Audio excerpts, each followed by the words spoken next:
os pés conforme o andamento. Momento de lucidez, pelas voltas do giramundo obedeço. Na vida um terço verso te ofereço, agradeço. Celebro meu apreço noite e dia. Extraio a luz de dentro e registro pra que transcenda o tempo. Alquimia intuitiva, ferrenha, busca a lenha. Quando o fogo queima, o barco se move. Logo chove, pra purificar. Te faz sentir vivo, que te comove. Onde escorre lágrimas, existe vida. Um ponto final, trouxe um novo ponto de partida pra outra frase, outra fase da viagem, irmão. Muitas vezes à margem da compreensão. Então guardei a consciência pra que não tocasse o chão. E renasceu, refletiu o olhar de quem me deu a mão. E hoje, mais sereno, eu vejo com eu e harmonia. Trouxe eu e você e comunhão. Porque o que realmente importa nessa vida torta, lei de um sonho sonhado junto num tempo que já não volta mais.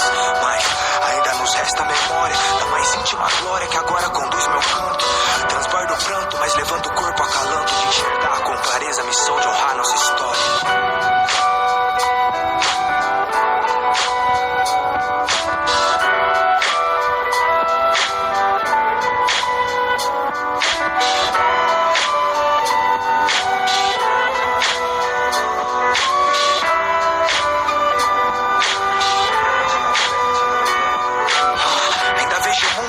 Olhar de criança, temendo que não conheço, mas tão cheio de esperança no futuro. Curioso ao ponto de tentar conhecer um pouco mais de tudo que eu sinto vibrar e entendo. Quem explica a vida, não pretendo, mas me acesso e sinto a resposta enquanto contemplo a criação. Religar e sugestão, casamento, sentimento e comunhão, aliança. Diga às crianças, nunca diz que tá com a própria natureza. Zelar pela pureza, agradecer pela casa, a cama e a mesa. Família, instituição divina, alicerce, sai pra vida, mas não esquece nunca onde quem gerou nós.